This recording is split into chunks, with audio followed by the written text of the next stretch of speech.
greatest albums lyrically.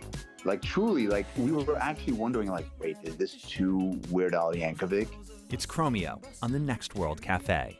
Saturday afternoon at 1 on WAER, your local NPR station from the Newhouse School at Syracuse University. You're listening to 88.3 FM, WAER Syracuse, your local NPR station from Syracuse University.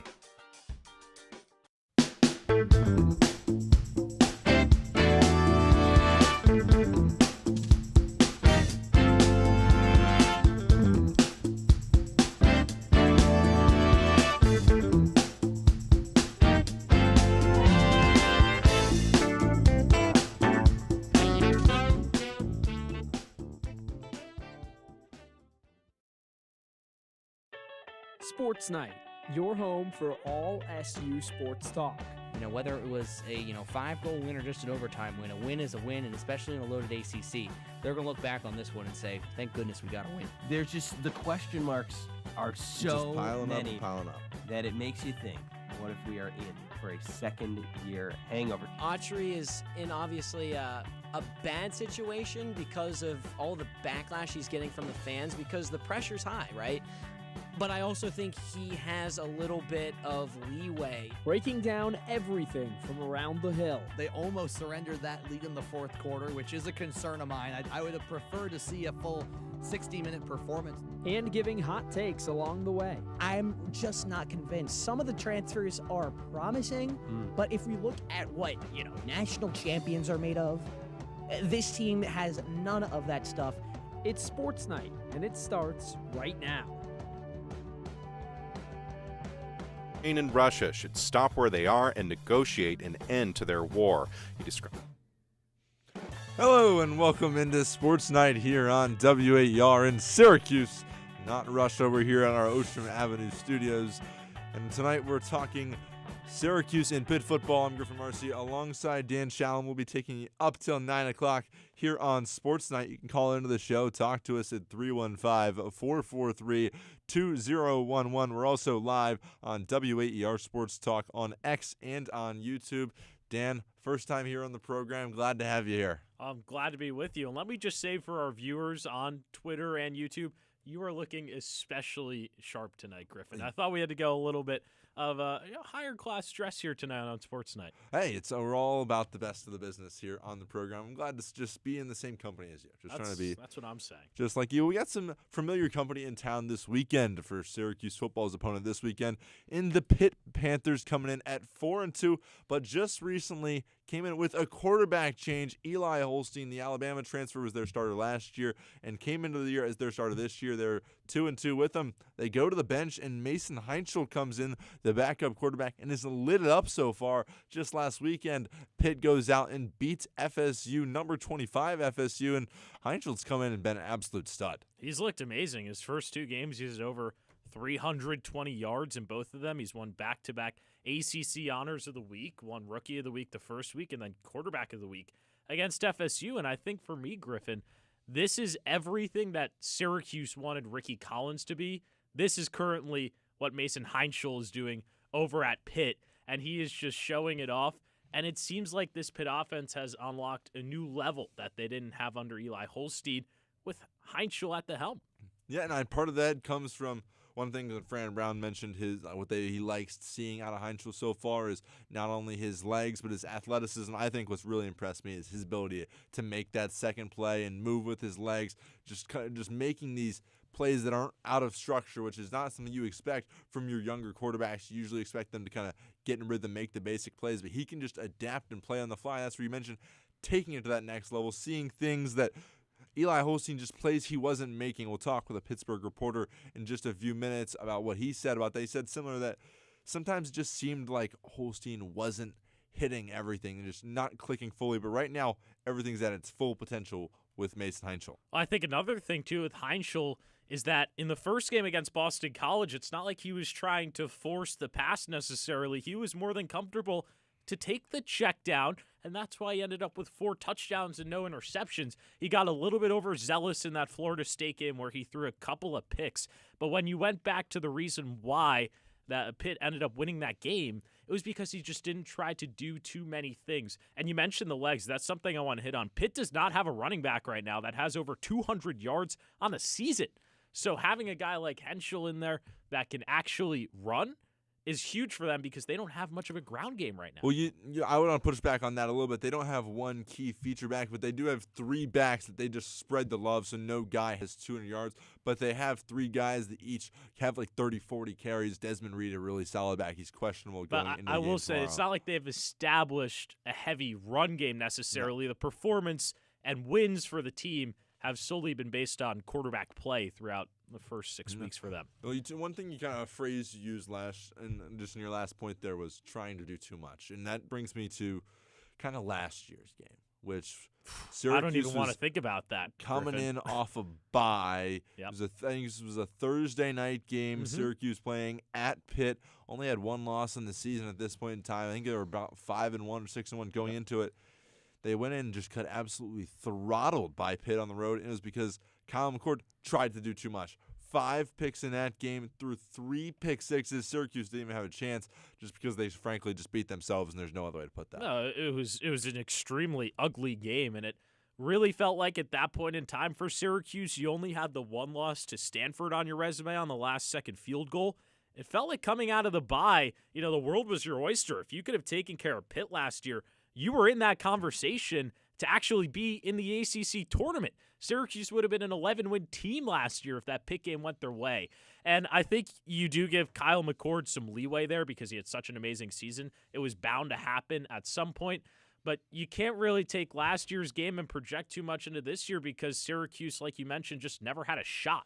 Never had a shot, and the rosters are so different from year to year, not only with the new college football landscape, but Syracuse has lost essentially everybody. That entire receiving core of Pena, Gadsden, Meeks, they're all gone. Now you're looking at Darrell Gill, Jonte Cook, and Justice Ross Simmons, who not sure if Justice Ross Simmons will play yet this week. Went out of that SMU game 2 weeks ago with an ankle injury. Something that's kind of interesting to me is last year Syracuse went 0-2 off the bye. So this year they took kind of a different approach. Coach Fran Brown has said was, we just spend more time together, away from the field, just kind of spending time as friends and teammates essentially. So I'd be kind of interested to see how that kind of shapes things up. The 3-3 start for Syracuse it's worse since 2021, a year in which they would go on to also finish 5-7 and only win 2 games the rest of the way, missing a bowl game. So Syracuse really hasn't been in this position. So I'm interested to see how Fran Brown kind of navigates that. Obviously, as well, he himself has not been in this position before as a Syracuse head coach. That was under Dino Babers. So I think there's a lot at stake here for Syracuse. But Griffin, it really at the end of the day all comes down to Ricky Collins. As much as you want to say that other people can influence the game, and they can, at the end of the day, Syracuse is not going to win unless Ricky Collins plays at least average, in my opinion. That's the man of the hour. I'm going to toss the number out, 315-443-2011, if you want to talk about what we've seen from Ricky Collins over the past couple weeks and what Syracuse needs from him in order to have a successful game tomorrow, and just the rest of the way. That's 315-443-2011. We want to hear your thoughts. We want to talk to you. You got questions? You think we sound stupid? We'll talk to you about everything. But you want to talk? You said average is a good suggestion. I think you have to ask for more than that. I think you haven't even seen average yet. Yeah, exactly. He hasn't played average. Yeah, I mean, we threw 2 games as a starter, 2 touchdowns. Both came against SMU. Had 1 touchdown against Clemson, 1 against Colgate. Those were very sparingly sequences. He has just not shown you any sort of semblance of comfortability. I don't overly see how you could come in with any confidence in Ricky. Here is my one question to you.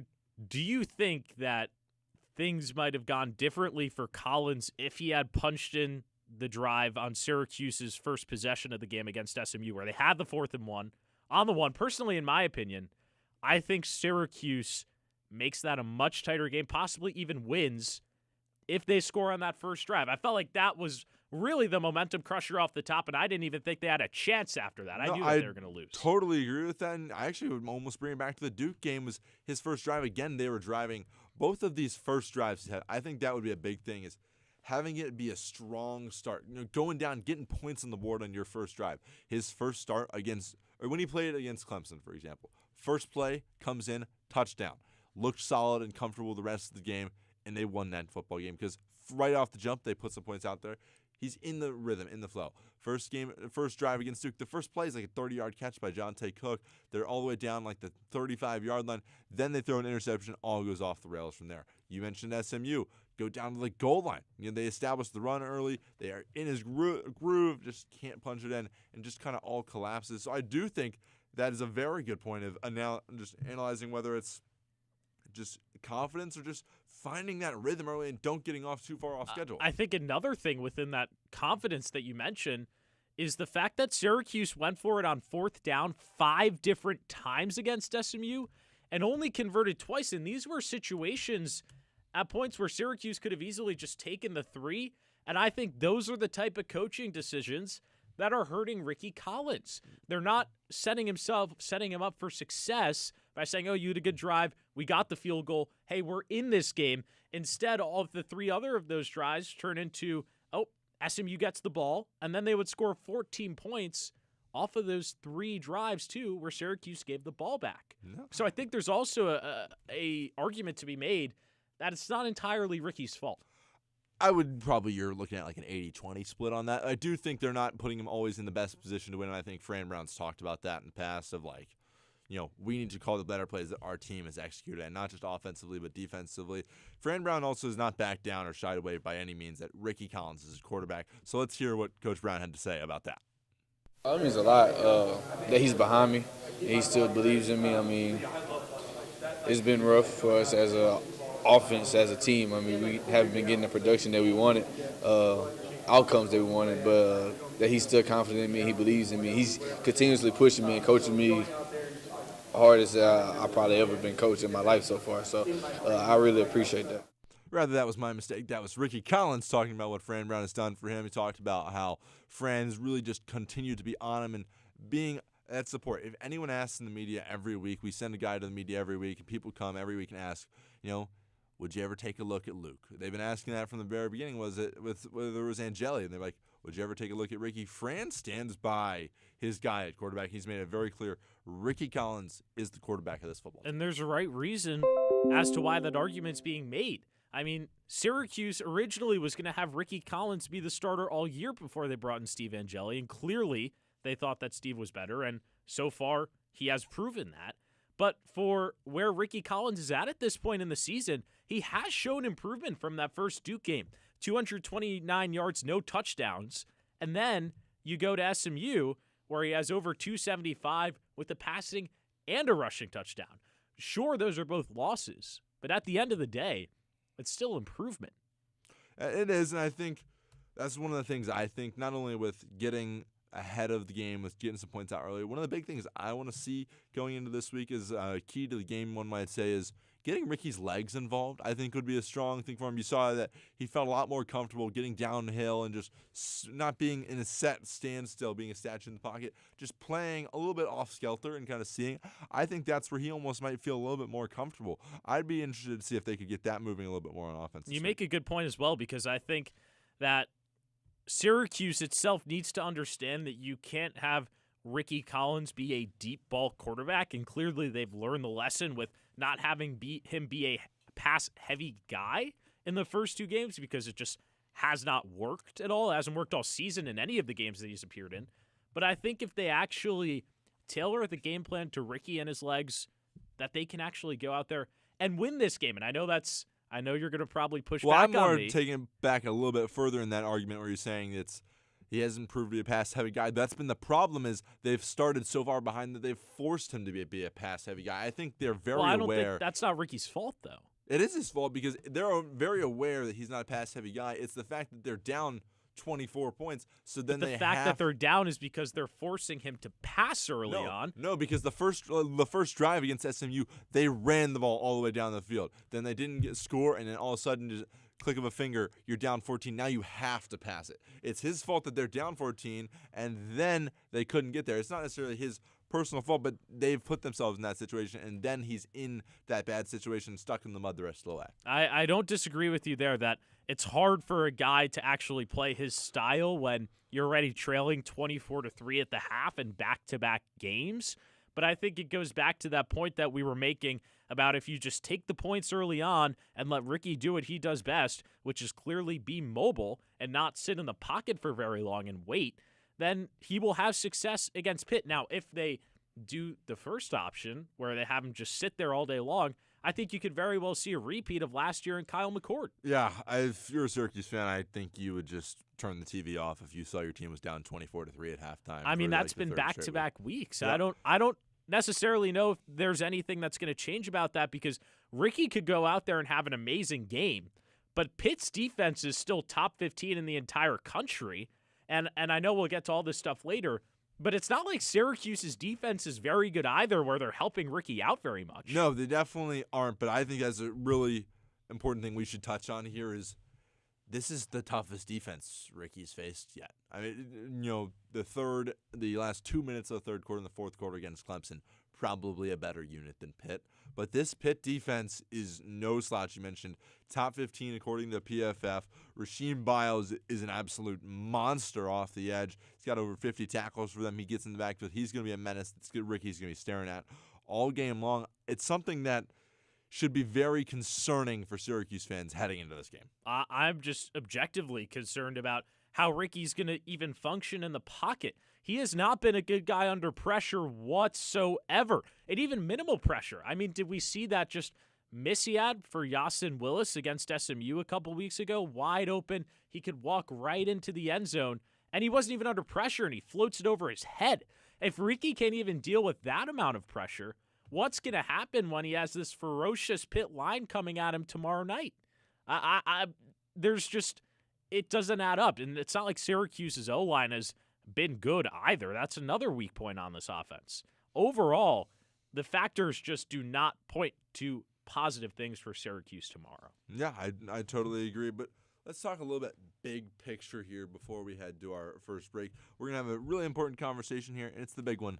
What are thoughts on a bowl game? We're going to toss a number out here for you. Want to get involved? You think this team can win out, run the table, whatever you want, give us a call, 315-443-2011. And if you're going to give us a call, I want to hear the 3 wins you think Syracuse can get going into possibly a bowl this season. There's just no way. Dan's already shaking his head. No way. So the remaining schedule here for Syracuse, you got Pitt this weekend, a top 25 team again next weekend against Georgia Tech, UNC at home on Halloween, our tough top 2 matchup against Miami down there in South Beach, a game against Notre Dame in South Bend, and Boston College. So that's 3 top 15 teams you're squaring off with. Then 3 games that are winnable at home. Dan's shaking You're his calling head. tomorrow winnable? Tomorrow's a winnable game for you. Yes, tomorrow's a winnable game. Do I put them, have confidence in them winning this game? Not at all. But it is in the category. I think winnable is a large category. Well, let's narrow that down a little bit. Okay. For you, what needs to happen in order for Syracuse to be in a position to win tomorrow against Pitt? Get out early, make Heinzel uncomfortable, and just run the football. I agree with you on all of those points, especially getting Ricky's feet involved like we talked about. I think that's really the key, and Syracuse's defense showing up. So let's say in your hypothetical world you get the win against Pitt, sure. Which, by the way, I don't think is going to happen. I don't think it's going to happen either. I'm just saying it's a possible one. Like if someone called in here and said Pitt's a winnable football game, I'm not going to berate them. Now, if they were to call and tell me that Georgia Tech or Miami and Notre Dame were winnable football games, now we have a much more animated that basically dialogue. That makes tomorrow a must-win game if you want to make a bowl game. Pitt, UNC, and BC are all must-win, plain and simple. Because maybe you sniff out a win against one of the big 3 in Georgia Tech, Miami, or Notre Dame. And that would have to, in my opinion, be Georgia Tech or Notre Dame. There's just no shot you're beating Miami. Frankly, I think it's got to be Notre Dame. But I don't think you're beating Georgia Tech after last year's, kind of an animated end of the postseason or the end of the press conference with Fran Brown, and you're not beating a top 2 Miami team. So I think, like you said, Pitt, UNC, and BC must win if you want to go to a bowl game. And that would be, if they don't make a bowl game, it's not the end of the world this year. It's going to be the Bad Boy Mowers Bowl. Yes. At the end of the day, or the Wasabi Bowl. But it's a bowl. For me, I agree with you that UNC and BC, actually, in my opinion, I think Syracuse should be favored in those games to win because we saw what Pitt did to BC, just absolutely destroyed them. Yeah. And UNC clearly is just awful under Bill Belichick. So, yeah, tomorrow you have to win if you want to make a bowl game. That is the final word we're going to give you right there before we're running up against a quick break here. When we come back, we're going to be talking with Stephen Thompson of the Pittsburgh Post-Gazette, and our reporter for tomorrow's game, Sam Reese, will be here joining the show. We'll be right back in just a minute. WAER's weekly e-newsletter is back and it's keeping you in the loop. Get the week's top news, Syracuse sports, new podcast drops, and events happening around Central New York all in one quick read. Subscribe to get this week's top stories, new podcast episodes, and more in one convenient place sent every Friday. WAER's weekly e-newsletter, In the Loop, is sent straight to your inbox every Friday. Sign up to receive our refreshed and redesigned e-newsletter, In the Loop. Stay informed, stay connected, and stay in the loop on WAER.org. Hi, this is David Gans, host of the Grateful Dead Hour, the weekly audio postcard from the wide musical world of America's best-loved band. Join me for the Grateful Dead Hour Saturday afternoons at 5 on WAER, your local NPR station from Syracuse University. Sugar magnolia, blossoms blooming, heads all empty and I don't care. So my baby down by the river. WAER has always been built by our listeners, and we're proud to bring you the content you rely on every day, from independent news to local sports. But right now, we're missing a piece, and it's you. Federal funding has stepped back, and the future of WAER depends on listener support. Our fall member drive is happening now through October 17th. Help us bridge the gap and keep WAER strong. Visit WAER.org, because when you give, you complete the picture.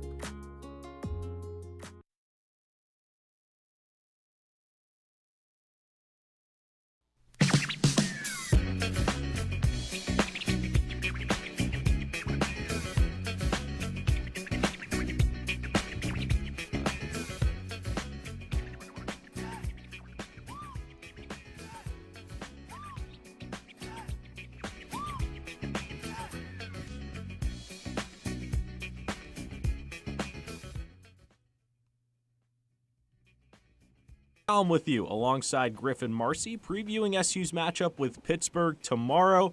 We are pleased to be joined now by writer for the Pittsburgh Post-Gazette, Stephen Thompson. Stephen, thanks so much for joining us. Happy to join you guys. Always eager to help out some fellow student journalists. Really appreciate it. I feel like we have to start out with the quarterback situation. It's been the hottest topic around Pitt football. Just from the start, what went into benching Eli Holstein? Yeah, it wasn't necessarily that he was playing poorly, I would say, but Pitt needed a spark and needed one pretty badly. I think it reflected a sense of urgency from the coaching staff. So, you watch the games back against West Virginia and Louisville. There were some layups, I would say, that Eli Holstein was missing. And the offense just looked generally a little disorganized. So, I can't necessarily say that it was Eli Holstein, not, I guess you could say not living up to expectations. He didn't really, people expected a big step forward, and he kind of wasn't really meeting that standard. So, you bring in Mason Heinschel, and the offense has looked really completely different. Hunting the big plays less, which results in fewer turnovers, but they're staying on the field for a lot longer, which is helping a defense that is already really thin to begin with.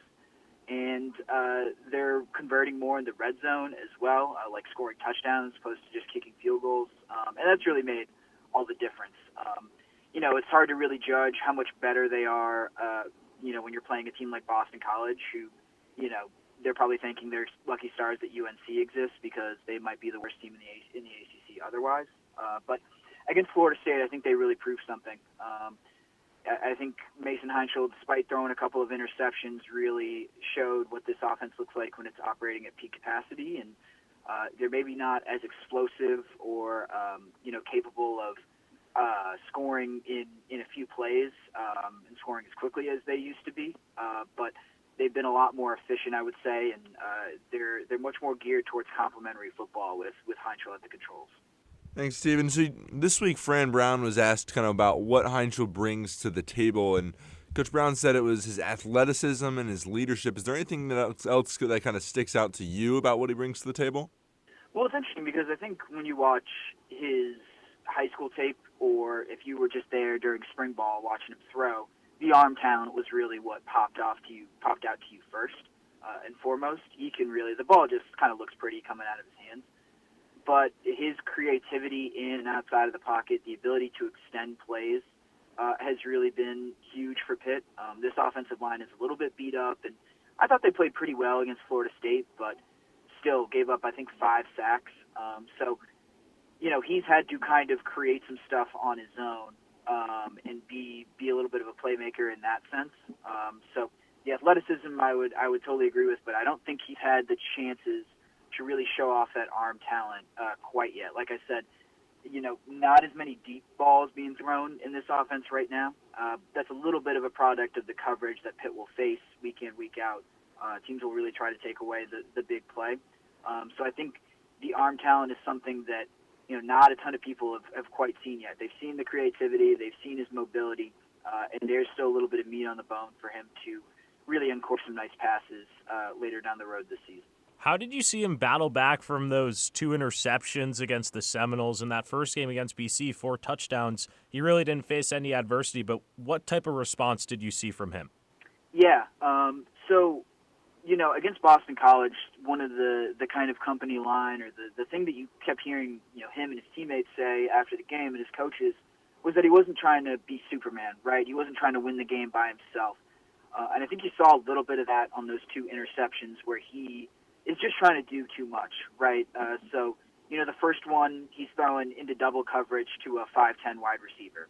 Probably just not, he's trying to make a play, and it's probably just not going to work out, right? But then the second one, it's, third and I want to say short, but Pitt has a chance to kick a field goal because they're in Florida State territory. The game is tied, and you can probably count on taking a lead into halftime. And he's going for a touchdown instead of saying, hey, we're in a good spot right now, let's take some points. So, I think once he settled back in and got control of kind of the situation, he was able to play a little bit better, be a little bit more efficient, and follow the game plan a little bit more closely. So as long as he is able to internalize and stay focused on the notion of not trying to be Superman and not trying to be a hero in any of that sense, he'll be all right. And he's a smart kid. He knows where to go with the football, so as long as he's able to keep his wit about him in that sense, he'll be just fine. You talked a little bit there about trying to be a hero and not knowing where to go with the football. Last year in this game, Syracuse was coming off the bye and went into Pitt and got absolutely run off the field thanks to 5 interceptions from McCord, 3 pick sixes. This Syracuse team is essentially entirely different from last year. What do you think is the biggest difference from the Pitt team from this year to last year? Oh, that's a good question. It's been hard to get a read on what this team is like really compared to last year because it was a lot of the same pieces, but in a lot of ways the team was built around Eli Holstein, right? The notion that he would take a step forward and lead this team into bigger and better things in 2025 was really the story of the preseason. So I think, you've got some more experience on defense, which helps. You're a little bit thinner, but, man, they have some stars like Kyle Lewis, Rasheem Biles, Francis Brew, I'd even point out on the defensive line, Sean Fitzsimmons. They're a really deep group at the defensive tackle spot. And then Cruce Brookins, the safety, he's questionable on the first injury report of the year, but he's been a really of the week, I should say. He's been a really outstanding piece for them at safety as well. So I would say the defense is a lot better this year. I think you guys saw the best version of that defense, which didn't always show up last year, and some of the offensive struggles definitely contributed to that. But I really think this is an elite unit, quite frankly, and this is a unit that is really good against the run. It's decent against the pass, but because of how good they are up front, some of those issues in the secondary have been masked a little bit. So PFF has the Panthers at 14th best defense-wise in the nation, and you mentioned that Pitt's a little bit thin right now. Just what's made them so effective despite some of those depth struggles? Yeah, I'd say it's the stars that they had. Like, some of the injuries that they've had have been to kind of depth pieces, right? So, Kyle Lewis has played the entire season. Rasheem Biles played the entire season. They haven't been super banged up at defensive tackle. Defensive end has been where those issues have popped up. So I think the fact that, for the most part, their top line has been pretty healthy has really helped. The depth has taken a hit, and you don't really know how long that will last. But for the most part, especially up front, defensive end has been where it's been the worst injury-wise. But that's just kind of plug and play in Pitt's defense, right? If you have some athletic guys who understand the scheme, it's pretty straightforward from there. And Pitt has proven over the past, I guess Pat Narduzzi's been here for 10 and a half years now, 10 and a half seasons. It's pretty easy for them to plug in different pieces at the defensive end spot and still get decent production. So, yeah, being able to keep those stars healthy has been huge, but they've also had some younger guys, some depth pieces step up as well. Steve, we'll go one last question here, a little bit more of an overall generic question. Pitt heading into this game at 4-2, still 3 ranked games left on the schedule. What do you think is the ceiling for this Pitt team? Oh, the ceiling. I mean, the ceiling is 10-2, I think. Like, I don't see anyone on this schedule that I think they're completely incapable of beating, especially since their toughest game is Miami at home. But I think they have the offense to kind of beat and get around that really good defensive front that Miami has. But I don't think Notre Dame quite looks like the top 10 team that they were in the preseason, and Georgia Tech has looked a little shaky as well. I'd say, realistically, like 9-3 would be a really awesome season for this team. But I think, I have them kind of pegged around the 8-4 mark. I expect them to drop 2 of those last 3 games, honestly, and pick off one of those kind of highly ranked teams of Miami, Georgia Tech, and Notre Dame, because that's just kind of what Pitt does at least once a year. They give a team a scare, or they give a highly ranked team a scare that they probably have no business playing in. 10-2 is probably the ceiling. I think, your wildest dreams, you're thinking about maybe a trip to Charlotte if it breaks that way, because they still only have 1 loss in the league. Mason Hineshaw has kind of given this team a second win and shown you that they can kind of compete with the big boys a little bit. Well, we're just going to have to wait and see, Stephen, but it all starts tomorrow when Syracuse faces up against Pittsburgh. Thank you so much for joining us here on Sports Night. We really appreciate the time. Thank you for having me. So we go from one side of things in Pittsburgh to the other side with Syracuse. We welcome in our Syracuse WAER sports talk reporter for tomorrow's game, Sam Reese. Sam, thanks so much for joining us. Oh, it's a pleasure. I mean, nothing like Friday nights, sports night. Football's back in action tomorrow. I'm excited, despite me being very down on this team. Well, I think Griffin and I were already a little bit pessimistic about Syracuse. So it's maybe about to get even worse. Just keep the train rolling here in that direction. So we just heard Steven talk about how well Pitt's done in changing their quarterback. And obviously things have not gone the same way for Syracuse. Progress-wise, though, it does look like Ricky is making steps. Now, maybe not really. Baby steps, but steps. I mean, if you really want to pat him on the back, sure. But let's be real. Sam is not one for participation trophies. Exactly. That's what I'm frustrated about because, the guy has been given a chance, and he clearly has proven that he's not good enough to be the starting quarterback for the team.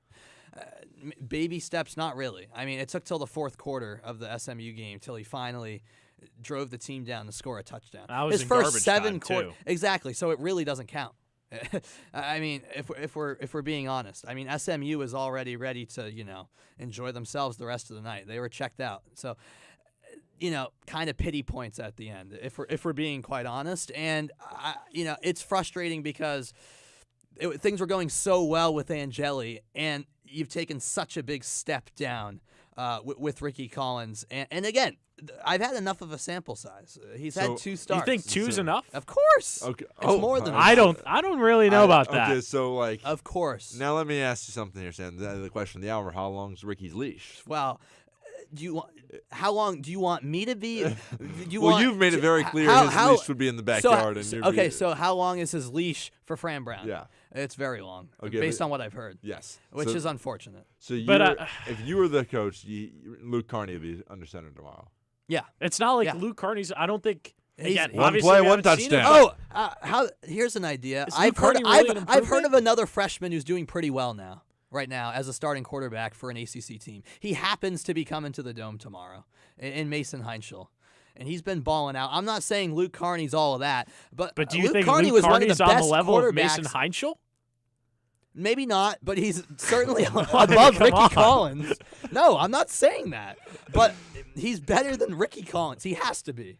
Well, you say he has to be, but hypothetically, he could be way worse. Well, do you know how good Carney was in high school? He was one of the best. Do you know how good Ricky quarterbacks Collins was in high Texas. school? He was one of the best quarterbacks in Louisiana. When was he playing high school? Like 4 years ago. But he went to LSU. Yeah, that's what I don't get. Okay, well, you're saying really don't. It can't be worse than Ricky. Well, there was at times when Steve Angeli was really struggling against UConn. I was there at that UConn game with you, Sam. And you were thinking, we were both thinking, it can't be worse than Angeli right now. Angeli ended up turning it on, and my oh my, it can get worse. So I agree that I think this is Ricky's last shot, in my opinion. I think it should be. You think this is the last shot? I don't think it is, but it should be. I agree. It definitely should be, but with what Fran Brown's saying, I don't think that you'll see Collins get removed from the starter spot at all this year. I think matter the only what. chance I you see tend Carney, to agree. I tend to agree. I only see him coming in fourth quarter garbage time. And I don't see, even if he plays well in that garbage time, I don't think he ever comes into the game as a starter. I think Fran is very backing his guy, but I think if it got really bad and just continuously I would no hope improvement, so. you would see. What if you had hope so. If you had SMU, the way you played against SMU for the rest of the season, every game, so what? Is that enough for you guys to he make does nothing the call? for 3 quarters. In the fourth quarter, he turns it on. They'd keep losing. But I don't think that. But they'd keep like we were losing just talking football about, games. I don't think that removing Ricky Collins makes that much fundamental change. And putting Luke Carney in there is that big of a difference. I think at this point you're winning games based on your defense's ability to stop the other team from scoring. No, that's only part of it. The offense has to do its part too. And I think if you put Luke Carney in there, give the guy a chance. Well, so you're talking about continuing to lose like left and right? So if you're losing, let's say you lose tomorrow against Pitt, and essentially, Dan and I think if you lose tomorrow, you can't make a bowl game. Yeah, we think tomorrow's a must-win game. Yeah, I think no matter what, they're not making a bowl game. Right now. I would agree with that, but I think if you lose tomorrow, there's no chance. Oh yeah, that's all over. You have 3 winnable games left, and tomorrow's one of them. So you lose No, that. tomorrow's not even winnable. I heard you saying that earlier.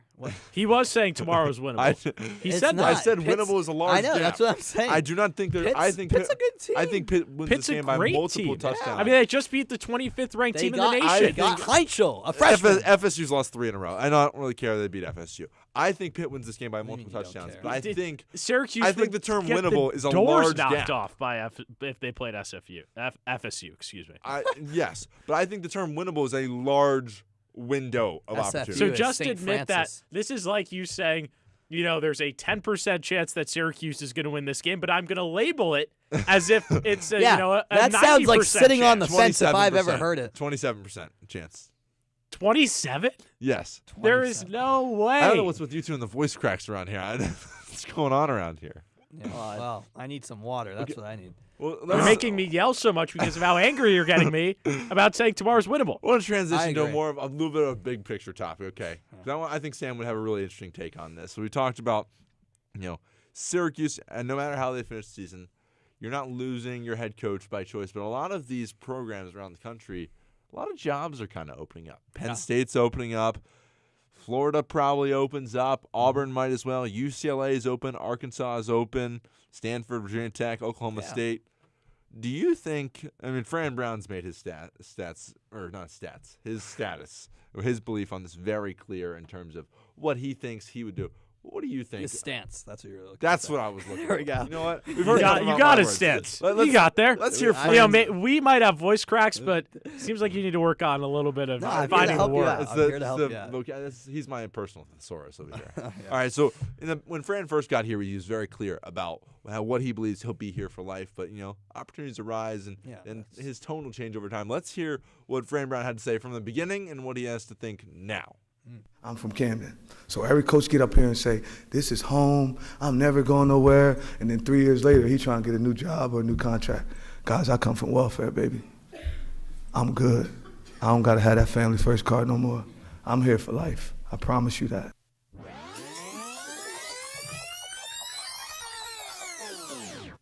Do you have anything you want to say to the Syracuse fan base to reassure, like, this is where you want to be? I mean, I'm working at Syracuse right now, so I don't really need to talk about that. If this wasn't where I wanted to be at the moment, would I be standing here at this moment? Nope.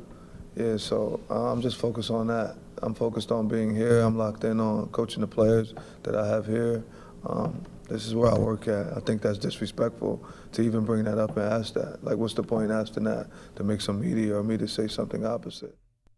So I think we could take a couple things away from that. Clearly, things have changed from I'm never leaving to I am just coaching Syracuse right now. I'm here for life. Note to self, don't ask Fran Brown that question. If Fran was going to truly stick to staying for life, he would have repeated that in this past week's press conference. But I feel like that leaves a lot open to interpretation. It opens the door, which is weird because I do believe Fran is committed here to staying here. But it was kind of weird. He didn't Fran seems like the guy that he would have shut that down right away. So it was kind of weird. Yeah. But I know he said later in the week that he was just kind of offended by the question that Syracuse wasn't a big-time job. So if that's his perspective on it, maybe that's why he didn't shut it down. I don't know. Well, I'm going to be honest. I don't know if he's fully committed to Syracuse, like for the long road. I don't. You think Penn State comes calling? He's off to Happy Valley in a second? I think it's a possibility, and I wouldn't blame him. I was having this conversation a couple of weeks ago. Yeah. And theoretically, if Kirby Smart ever gets into some hot water and he's, out at Georgia, I think that Fran Brown goes and takes that job all day. Yeah, absolutely. I think that's some very good chance. I think, with the issues with the AD at Penn State and Kraft, I think that dating back to the Temple days, I think that relationship's a little bit strained. But I think the Georgia option, if that ever came to fruition. If Florida's open, does that come into play? I think it does. I think it does. Again, I think he's committed. I think he's a Northeast guy. He's from Camden. I think staying in his area, I think he really does want to make Syracuse a Northeast powerhouse. But again, the SEC comes calling if they're going to compensate him you can't resist properly. It's just like players, It does, and it portal, depends if Syracuse. It would be a big time for Syracuse to make a statement. Is if these offers start rolling in for Fran, Syracuse has the ability to compete financially, but they're going to have to step up and come to the table. Well, it's going to really be now or never if they're going to throw down the extension. Oh, I can't even imagine what would happen to this program if Fran left. Well, yeah, what's the someone just got Signetti at Indiana, so they got to do that. He with was third Penn highest State, paid coach. He was Penn State's top guy. Now he's making $11 million a year. Indiana said, deal. we're going to go to the playoff 2 years in a row with this guy in 2 years. Like Syracuse 1 game away from the playoff last year theoretically, and this year. I kind of think this year's a little bit of a wash for Fran. You would have been in that conversation if Steve's healthy, in my opinion. I don't One think game away from the playoff? Last year. If you don't that Stanford game goes the other way, or you the might be BC in the game. ACC championship or that BC game. And I think this year's kind of it's a couple games. I think this year's kind of a wash where essentially you finish this year 3-1 just with Angela. I don't think you're making the playoff by anything this year. But I think you were going 8-4. You're probably not competing with your top 4 games in the schedule, but the other ones, they looked pretty good when Angeli was hitting his groove there. They did. All right, Sam, so before we get you out of here. Oh, already. Score prediction. Yeah. Tomorrow. What are we thinking? 31-17, Pitt wins pretty comfortably. The Panthers are clearly the better team. I really like Mason Heinschel, a really talented freshman who's proved his worth. They made the quarterback switch a couple weeks ago, and the guy's legit. He's proven his worth. And Desmond Reed, I was looking at his unreal stats last week. Talk about a running back who can do it all. he made double-digit catches. So he's like a passing back, too. I think he's going to cause a bunch of issues for SU's defense. And saying Syracuse will score 17 points is May I ask you, being a little bit be, kind. Is that going to be the garbage time points again, or is that going to be competitive? Garbage time. They'll have like 10 when it's competitive, and then all right, they got anything Mickey more Mouse than 3 in the touchdown. first half is a win. It can't be 24-3 at half. That was my. And it definitely could end up being that. Oh, definitely could. But if you're, I could totally it's see just that gonna be happening. that. All right, you say 31-17? Yeah, exactly. All right, I'm actually, unfortunately, I said this is a winnable game. I might actually go worse than you. I'm going 31. Wow, so hypocritical here. Winnable is a large gap, and that's why I said 31-13 Pitt. Dan, what you got? I am going to go with just a Pitt domination in this game. Give me another 41 points from the Panthers, large in part due to Ricky Collins turning the ball over. Syracuse puts up a mere 10, and the Orange lose this game. And, in my opinion, will not qualify for a bowl game. All Sam, right, well, you heard it here. I was the least pessimistic then. well, thanks so much for joining us. You can follow Sam's coverage tomorrow on the WAER Sports Talk Twitter. He'll be on the double overtime with Jake Klein and Hudson Ridley up until 12:30 tomorrow night here on WAER. Syracuse football, not the only thing in action on the Hill, though. Basketball, men's basketball, just 8 days away from its preseason opener. We're going to talk all things hoops after this on SportsNite. Always keeping you up to date, WAER is supported by Hearth Cabinets and More. Located on Buckley Road West in Liverpool, Hearth Cabinets and More showroom features gas and wood stoves, fireplaces, and inserts from Vermont Castings, Heat and Glow, and Majestic.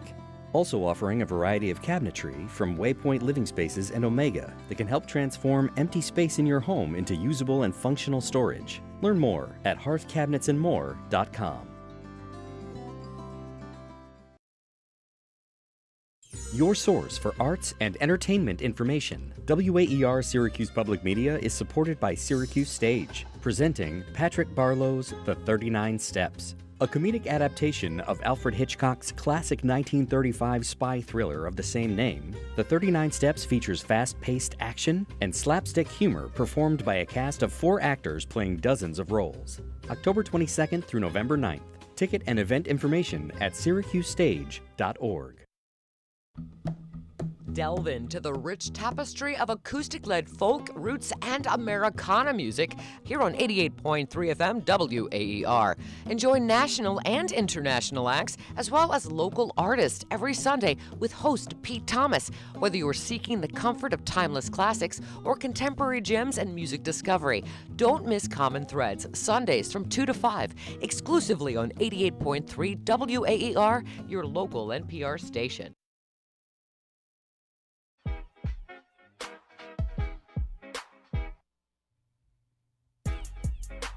Welcome back here to SportsNite. We've got about 15 more minutes. Griffin Marcy alongside Dan Shalom taking you up till 9 o'clock. But we talked all things Syracuse football. Now let's send it over to the pride and joy of the 315. I don't know about that as of late. But what used to be sure. the pride and Thank joy you. of That is the the right Salt City. terminology. Syracuse men's basketball 8 days away from its preseason exhibition opener. Just a couple hours up the road, taking on Buffalo. That'll be an interesting one. We'll be broadcasting that one live here on WAER 88.3 FM, the best place to listen to Syracuse men's basketball all season long. We'll have coverage for every game. So that game just coming up in just over a week now.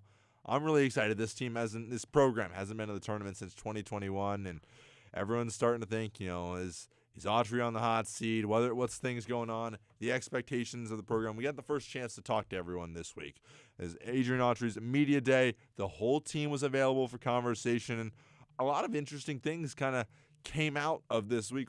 Dan, what kind of stuck out to you from the different things you've heard? I think that universally, the team made it clear that the goal is to make it into the NCAA tournament no matter what. Everyone seems dead Noah set on Liddell it. told me that the goal was to win the national championship. Well, I think those goals are a little bit lofty. Oh, okay. Now, Carmelo Anthony did say that Syracuse was going to make it to the Final Four. That's probably a little bit of implicit bias given who's on the team, right? However, I think that the confidence around the board is something that Syracuse needs, and I don't think it's any secret here that if the Orange don't make the tournament, Adrian Autry is gone. I think that I think that's fair. That's pretty clear. So, no surprise that Autry's going to be confident. And for me personally, I feel much better going into this season than I did last year. The way that Syracuse's roster is built is a lot more fluid. They filled a lot of holes this offseason.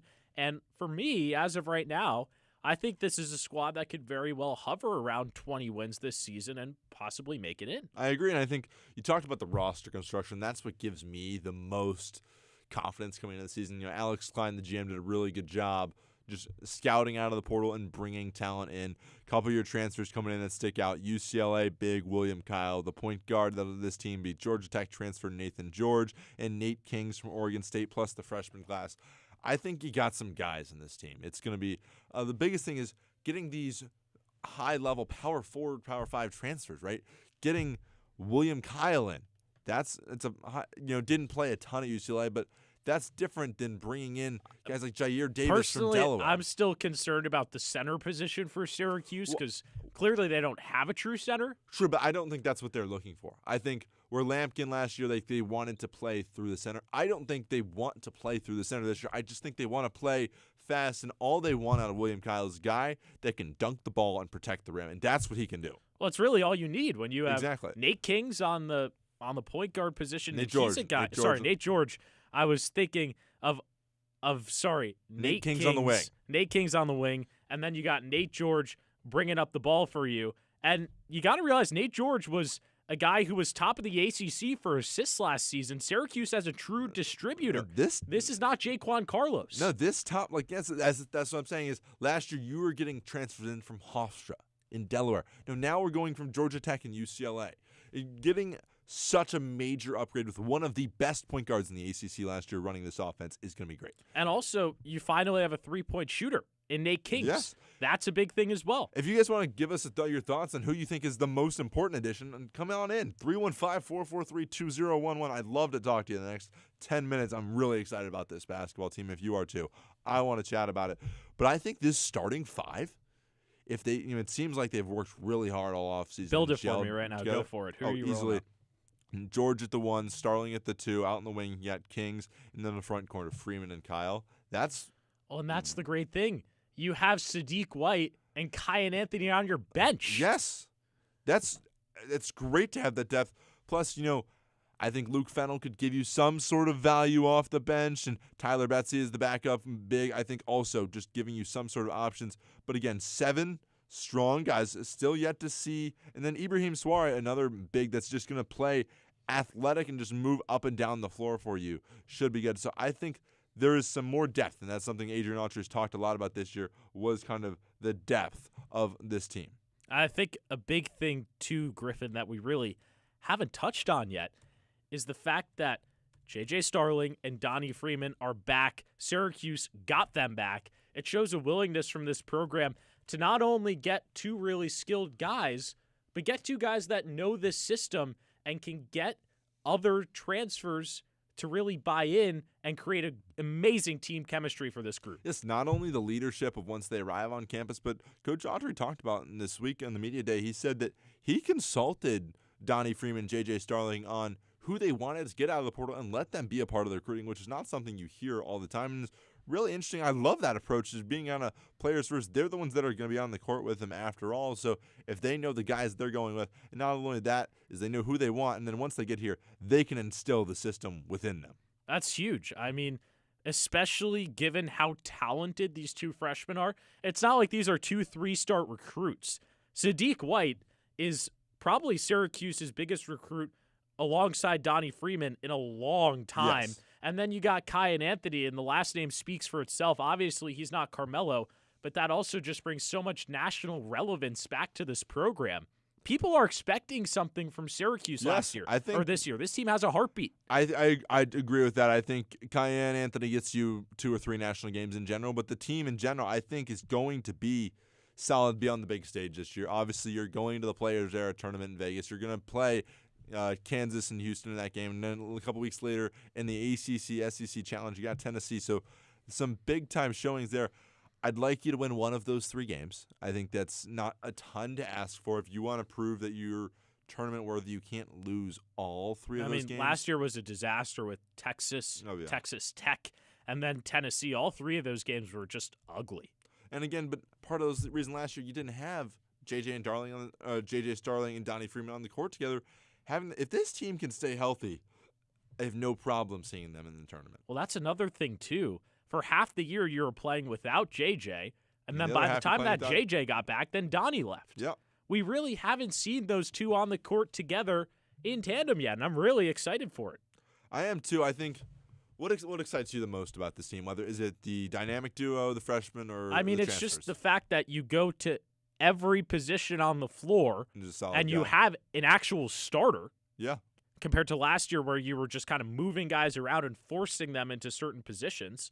And then not only you have the starting five, but there's a depth guy at nearly every position for those starters. And I think what's interesting to me is having the positional size to create different options with lineups. I know, just warning the fans out there, is over the next couple exhibition games, Autry said he's going to try all sorts of different lineups. So Now's the time to do it. If they're up by 20 and then all of a sudden they're giving up a 15-0 run because they got the most jank lineup you've ever seen out there, he's just trying things, and that's okay. These games will not count, but I think it'll be very interesting to see, maybe you decide, things aren't working with Nate Jordan for some reason, so you move Starling on the ball, and you've proven that he can do that. He did that a lot last year, trying things like that. Maybe you want to do a bigger lineup with Freeman, White, and Kyle. You can try that. Maybe you want to try all offense, or you want to try just get your scores out there in Starling and Kyan Anthony, because I don't know, not sure what to expect from Kyan Anthony so far this season, but I know the guy can score the basketball. I think that also is what really excites me is last year, and this is a lot of slack that Adrian Autry got, and I don't think he got it for the right reason, there wasn't much he could do. He couldn't really change that much on a game-by-game basis. He didn't have any options. He had to trot out Jaquan Carlos every single game. Because then you're off the bench, you're bringing off Kyle Cuff. That's not helping anybody. Not at all. I mean, this year, Autry McLeod, has options. He can actually change things with guys who are comparable skill level-wise to the other on the floor. It'll be interesting because, year one of the Autry era, you approached tournament conversations 20 wins. Last year was completely forgettable, and this year you're going to test the true measures of Adrian Autry as a coach this year because you're going to have weapons. All he talked about on Wednesday was, versatility and speed, so you're going to have so many different puzzle pieces. You can make a couple different puzzles you can match up with pretty much any team. It'll be interesting to see kind of how he handles it. I'm very excited for this. I think the early part of this season provides a lot of challenges that will let us learn a lot about what this team is actually going to be for the long run. But Adrian Autry talked about this. You have to play good teams early on in the season if you actually want to make the tournament. And this goes back to, once again, what we were talking about.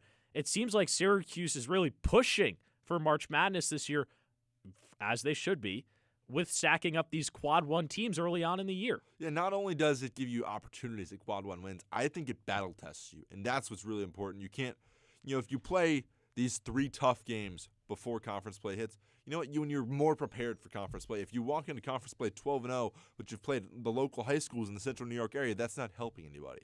You come in battle tested. You've had to try and force yourself in good and bad situations. You have more experience. That helps you a lot going into ACC play, where you're going to need to scratch and claw for every single win. It'll be really interesting to see how prepared they are. So I got a question for you, Dan, would be, please.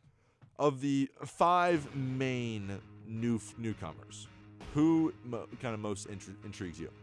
I would have to go with Nate Kings. Okay. Because Syracuse was just putrid behind the three-point line last season. And we saw what they can actually do when they have a three-point shooter in the past, like a Buddy Boeheim or that type of player. Syracuse is a team that loves to shoot the three, and they can do it effectively. I think that's someone who really excites me. And guess who's going to be giving him the ball the whole time? Nathan George. Yep. That's really exciting because Syracuse has a guy who can actually distribute and a guy who can finish. They did not really have that last year. I think where I'm going to go with Sadiq White. I think that's a really strong and athletic freshman. More importantly, they're raving all about his defense. If you're going to come in, if you're going to be bought in as a freshman on the defensive end, the sky's the limit for you. You're already a very talented offensive And don't player. even get me started about how bad Syracuse's defense was last year. Yeah, People forget about how bad it really was, but it was awful. And that's what's so interesting is they talked all about how they really set an emphasis on it this offseason is, not only are they stronger and they're going to play faster, but defensively they really locked in on that end of the floor. So I'd be very curious to see if they can, it's all talk, obviously. I don't want to drink too much of the Kool-Aid. For the next week, I'm probably going to be so bought in on this team. You might hear me and Noah Liddell having conversations on the street talking about trips to the national championship. But it'll be interesting to see how much they can buy in and implement the words and lessons they were spewing all off. That's another thing, too. If you start winning games, this fan base will show up. Syracuse is a basketball school. The fans want to be here, and they need to show up if this team actually starts to win games, and they will. We've seen how packed the Dome can get. They just need to put out a good product.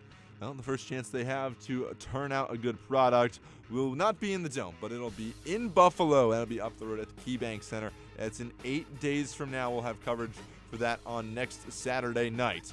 And that will be going to be a 7 o'clock start. But tomorrow we have our broadcast coming up at 7:30. Gino Antamarino and Luke Burgess on the call for that one. McClurg Modeling Countdown to Kickoff will start at 7 o'clock. And we'll have the double overtime going up until 12:30 after that.